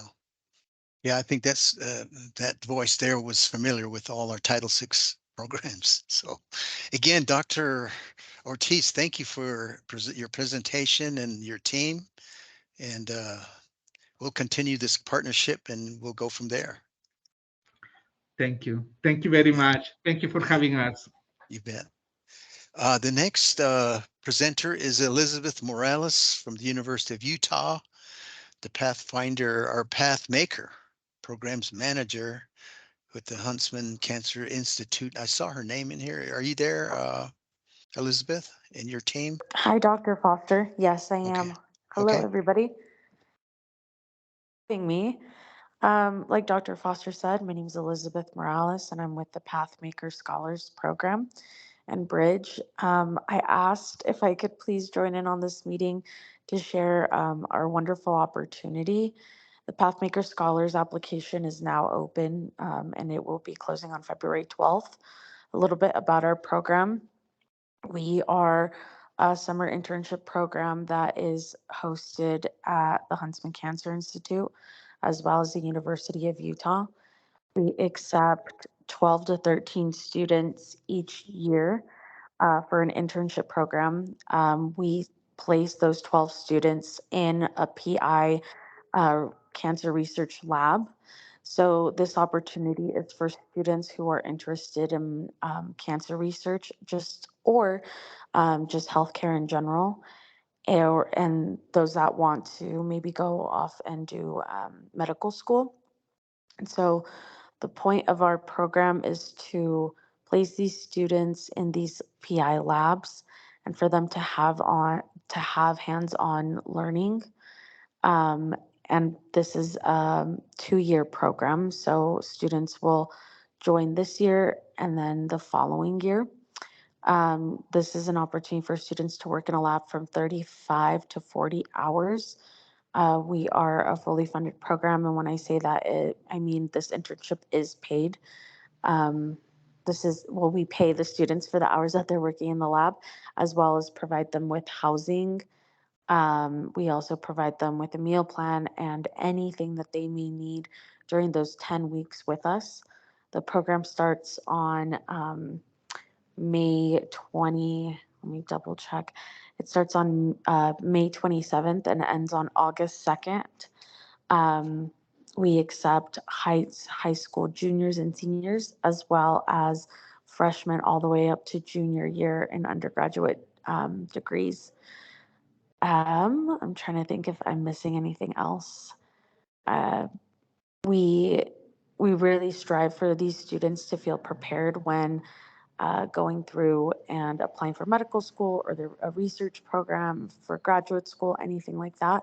So we do offer also professional weekly meetings where we have community or University of Utah partners come in, and we have anywhere from a skills training test to doing community service hours during that hour that we meet, as well as professional resume building and cover letters. And so I would love to share this opportunity and see if you have any students that are available this summer and would like to join. Our application, like I said, is now open and will close on February 12th. If you know of anybody, I will put the link in the chat. And please feel free to contact me if you have any questions or if your students have any questions. Do I have any questions right now? I should ask as well.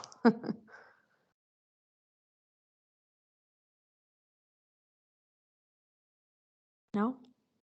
You know, I think one of the things is that if you could send that information out to either myself or Madeline, we'll get it out to everybody. I'm pretty sure that some of them do have questions, but it says not at them at this moment. Let Yeah, them kind of mature. Well, let it sink a little bit. Once it sinks, then they say, ah. absolutely. I No, think this is a really great opportunity. When I think that with the older folks here on the call, yeah, Rebecca, I'm including you too. We never had this opportunity. Never had this opportunity. It was we didn't have any pre preparation for anything. No ACT test preparation, but we had to take that. yes, No opportunities to go off to school during the summertime. No, it's I think this is for everybody. This is a great opportunity. I know that certain students out there, they have this dream, but we have to tap into that dream and give them this opportunity to uh, at least apply for one of these internships or and I think that healthcare for the American Indian, it's greatly needed. Not very many American Indians become doctors or in the health professions at a high level. So anyway, right. that would Yeah, be good. yeah. No, thank you. And I will share, we unfortunately in the past have not received many applicants Yeah, from the Native American community. And we have a huge focus on working with Native American students. So we would love to see as many applications as possible from your students. If, like I said, they have any questions about the program, if their parent or guardian do, we will be having another information session, and I'll send that over to Dr. Foster so he can share that with you all, a flyer. Our information session will be next Thursday, and it is our last one at 4 p.m. Mountain Time. This is an opportunity for all students in the U.S. This is not just tailored towards Utah, so we do invite students from all over the country to apply, and we are happy to cover the cost of travel if that is something that a student needs or parents need. So yeah. we are flexible and we have the funds. So I would love to just use those funds towards your students. I should say that a lot of our students have gone on to go to medical school. To be in their master's or graduate programs, and so we've had a really great turnout just with the um, we've had a great turnout with our program, and so we would love to just see more students apply. Okay, well, people, that's your opportunity. She just opened the door for you. let's, Thank you. let's give her a fire, like a fire hydrant, a lot of water, and see if she could we'll drown her with applications. Yes, So would love that. yeah, well, thank you, Elizabeth. Very, Yes, very thank insightful. I you. think that this is a good opportunity for those students to apply and stuff. And I'll as soon as I get that, I'll get this forward to everybody that's on the call or all my contacts. Wonderful. All right, Thank you all so appreciate. much. Hey, thank you. Okay, let's go down to the next updates. Is Clayton still on here? Is he still here? I'd like to say, I'd like to have Clayton bring us up to date with all the classes that he's Okay. offering. So, Yeah, I'm here. Shahak. Yeah, what information you guys are receiving? Some are hard, some are opportunities, and I'm still thinking about the prayer that we offered this morning. What a great thing to start this off with. In Navajo, we say "Tzodazan Tzoddigin," meaning our tongues need to be holy, and that doesn't just apply to our saying a prayer, but in our everyday lives, to our children, to our elders, to anybody that's sharing good information. Anyway, let me just update you on several things. Navajo One is still going on. Navajo One is will go for one more month to the end of February, and then we switch to 2 more classes. One is called Navajo Government, History and Government, and that will start March 5th. And if anybody needs information, let me know. Just text me or something, email me, and then I'll send you materials. As soon as the students get registered, I will send the syllabus that will tell them details and the actual lessons. And then we had a couple of questions about Navajo 2. And the first reason why I would love to teach Navajo 2 is there are certain universities that says if you have 2 foreign language experience under your belt that you took in high school, we'll waive those for you. We'll waive the foreign language experience. So that's the reason why I teach Navajo 1 and 2. Navajo 1 is for the Manuelito. Navajo 2, if you take 1 and 2, you can use that for your foreign language experience as a student. So that's good. Now, I wouldn't mind offering it right now because we can actually piggyback.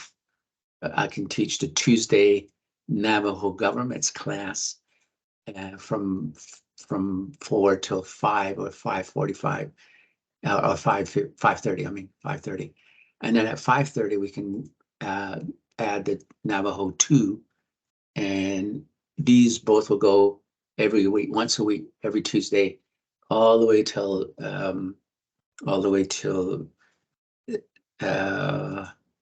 the end of April, because I don't want to go into May because some are graduating and that they need grades, they need transcripts. So if we can finish at the end of April, we should be okay. So Navajo 2, yeah, we emphasize thinking and speaking, but we also want to emphasize reading and writing. So it's just a taste. It's not fully strong and everything, but we can do that. I have been given a taste of reading and writing in Navajo 1. So all we're going to do is expand upon that in Navajo 2. All right. I just want to thank everybody that is helping out. Parents, great support to the students. Some have activities, this kind of the Navajo 1 Navajo government's class, it goes under kind of like extracurricular activity. So we don't start any courses until after 4 o'clock or when the students are going into their extracurricular activities. So it's kind of like joining a team of some sort. And but we do it. Now, if a student is fully engaged already in a sport this spring, and it kind of conflicts with Navajo 1, Navajo or Navajo 2 and Navajo governments, what we do is we record the Navajo government's class so that a student can go to their extracurricular activity and then come home, I don't know, 8 or 9, and then they got 1 week to catch up with the recording. So those are some give and takes, so some things that we want to work with in that way. Other than that, I think that's it. Any thoughts, questions?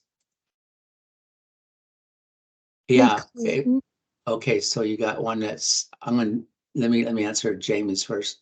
Would you consider teaching another Navajo 1 instead of 2?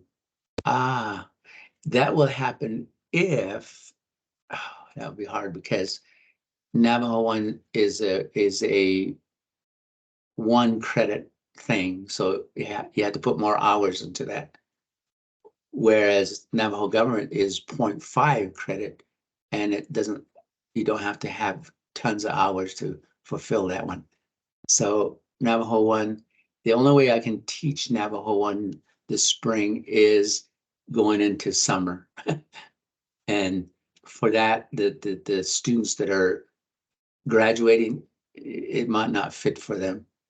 But for those that are like freshmen, it would be okay to do that. But we might as well just wait till fall for that one, for if you're a freshman or something like that. So I am waiting for, I have about 2 people that want to take Navajo 2. I'm willing to teach it if there's 5 students that want to take it. Okay, so that's kind of the criteria. All right, so go ahead, ask. Do you have a recording of all of the Navajo 1 in YouTube? And can you possibly let me have access to that so that I know what my student needs to be able to catch up? Or Good question. I will put it on a not a Word, but a Google Doc. I'll put it on Google Doc. It'll have lesson 1, 2, 3, 4, and the links. So all you do is link the lessons. Okay. All right. Thank you. You're welcome. Any more questions? Don't want to take too much time. So if you're willing to give me a text, let's do that. Thank you. Hey, thanks, Clayton. I guess as we get closer to the end of the summer, there we have to, with Rebecca and Clayton and myself, to make sure that transition goes real smooth. I don't think we had any glitches so far in the past also. So thank you, Rebecca. We're shooting 100% so far. That's good. Very good. So we couldn't do this. So we couldn't do this without Granite That's right. That's right. Yeah. Well, thank you. For the Title VI, are there any updates with Title VI, folks? What you guys have planned or anything like that need to make an announcement? If not, we'll go down to the Urban Indian Center. If there's not. Dr. Foster? Yes. Did you share with our Title VI programs the information about NAME conference? I sent out that information on a I think the flyer that was sent to me. I sent that out.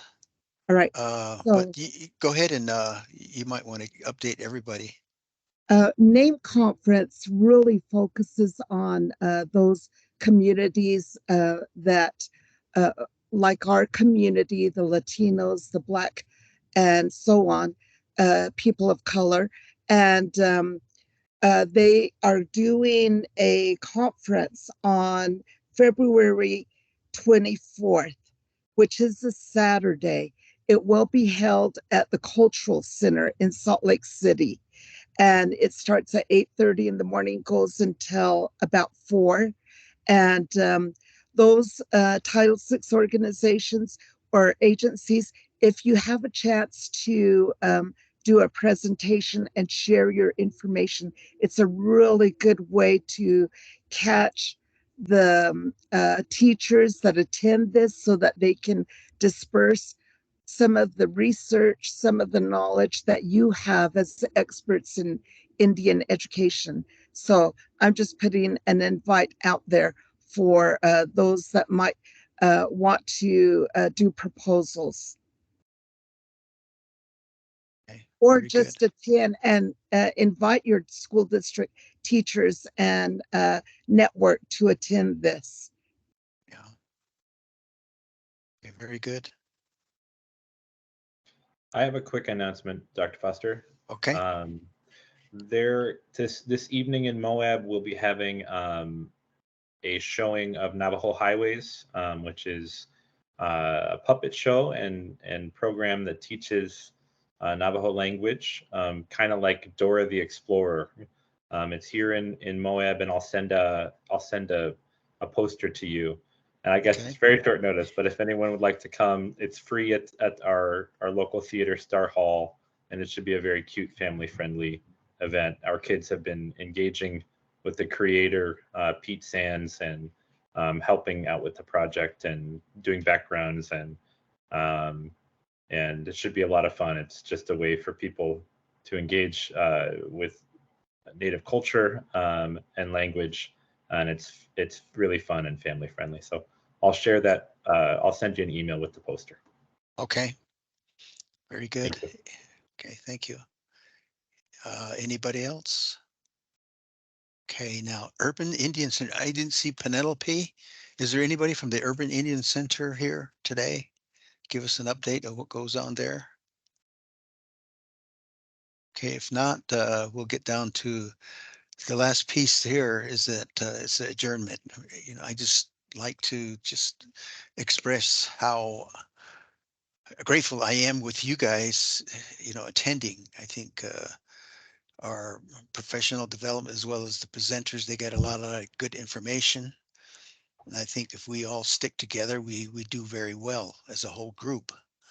You know, we just and there's challenges out there. You know, we know, you know, because education, what I feel is education is a moving target, and that target moves daily. When things happen around us, you know, it moves, and that education moves itself. Sometimes it moves in a direction that we really don't want to go, but it's for our flexibility in looking at our students and how we could help those students when this thing moves, how we can move those students in that direction. And once we do that, I think there are opportunities out there, like with this you know, Pathmaker, the opportunities where we have like in this case, the University of Utah, they're reaching out. Matter of fact, today what I'm hearing is that they just opened up the door, and that door is open, and now it's our opportunity to start to fill in, get our students in that area, because some of these students are sitting out there, and I'm pretty sure that they have this sight. Their vision is that, you know, what am I going to do, especially the seniors, what am I going to do next year when I graduate? So, you know, this is one place that you can just kind of persuade them to go. And, you know, it's something, I think for me, it would be something fun, because you're working, not only you working by yourself, you're working with a trained mentor, a doctor or a nurse or somebody in the health professions. And, you know, one semester there, you know, 6 weeks or 10 weeks, you know, there you have that opportunity to open up. You know, a few years back, this he's a trained doctor now. I think he's graduating with his MD degree. He's from Chinle, Arizona, and he went down to Arizona State. Basically, he said the same thing. You know, in these talks that he gives, he really didn't know what to do after graduation, but he had this opportunity to go down to Phoenix, and his mom and dad took him down there for a 6-week course. And he came back. He was so excited. He said, well, now he wants to go back to Arizona State as a student. So he goes back and he goes through the whole process. He ended up here at the University of Utah Medical School. You know, he's doing his, he's at the last piece of his medical degree.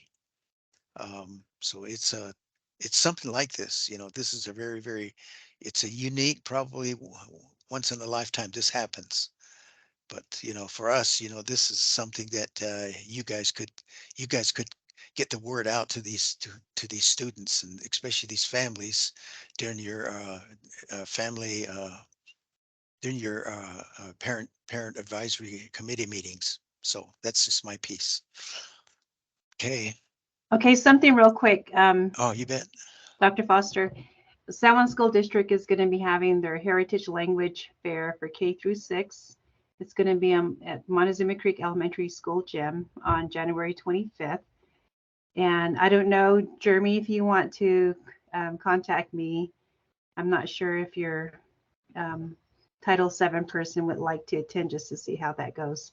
And then for secondary 7 through 12, it's on February 8th, and it'll be at the USU Blanding Event Center.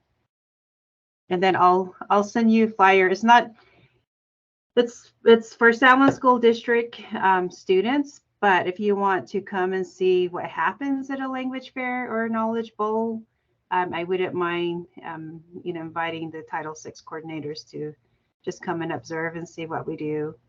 And it might be something that they might want to start at their schools. Yeah. Okay, thank you. Yeah. Well, if you have that information, I'll just send it to me. I'll just send it out to everybody. So I think okay, I will do that. we're going to open up, you just open up that door again. So okay, I will. Yeah, everybody's going to come and bring their ma's and pa's and grandma and grandpa's and all their relatives. And if you say eat, it's going to double your count. There's no eating, and I'm not paying for anybody's travel. I don't have it in my Title VI budget. But if you're just interested, I know like a lot of the Title VI coordinators sometimes you know, want to see what other districts are doing. So Yeah. okay. That's all. Right. Thanks. Hey, okay. Thanks, Brenda. If there's no other comments, you know, again, I appreciate you guys, and we'll see you on February the 16th. And if not, I may see some of you guys earlier than February the 16th. Oh, there she. Oh, Penelope, you're here. Okay. We were Sorry just about ready that. to. We were just ready to adjourn, but now you're here. So I go know. ahead and Just give us give an me just- just a minute. All right. So I do have some good announcements. And we are celebrating our 50th anniversary for the Urban Indian Center, formerly known as the Indian Walk-In Center. And so our establishment was 1974. So this year we're really going to highlight a lot of those accomplishments and reach out to the community members to ensure that we're gathering those stories and looking forward to promote our next 50 years, especially since we're growing. Our city's growing along with our programs. So that's something to really be proud of. We're going to have an updated logo with the 50th anniversary. And so tonight we're having our string games activity. It is a family event. If you have not taken advantage of our website, it's uicsl.org. And all of our flyers, our info, our program updates, along with what's happening within our departments. Also, for next month, we are going to have a healthy heart activity, which is going to be it's a what do they do at the cowboy? I'm having a brain fart. We're Rodeo? looking to. No, it's not a rodeo, but when they dance. A square dance. Yeah, well, it's not that. Okay, so what Hey, I'm gonna act do it out. We'll tell you. line dancing activity. So there we go. It's a line dancing activity. So this is something that's going to be, I'm hoping it's going to be popular. We'll get the flyers out, and you're welcome to share any of our flyers with your districts. But other than that, that is something that I wanted to share with you before you jump off, and reach out to me if you need to. I can Dr. Foster is always one to just funnel the info. Yeah. But that's it for me. Thanks. That Thanks, Dr. works. Foster. Okay, that works all the time. Okay. All right. Well, if there's no other, again, I appreciate you guys, and we'll see you the February the 16th, and we'll go from there. Hey, thank you again. Hey, Penelope, can you send out that address to your website again, please? I didn't quite get it. Thank you. Yeah, I can do that really quick. Yeah. I punched in UI and I punched in UY, and I couldn't, and they both come up not found. So. Yep. And you can we do have an app, and I'm going to put my email in here too. Same email. Thank you. Our domain did change though, however. uicsl.org. So Okay. yeah, we're looking. Yep. So Dr. Foster, yeah, that's just something I wanted to just. Thank you. I got kicked off and I could not get back in, so it all worked out. Yeah. All right. Well, thank you. I got to jump off. All right. Thank you. Thank you. Thank you. Okay. Bye.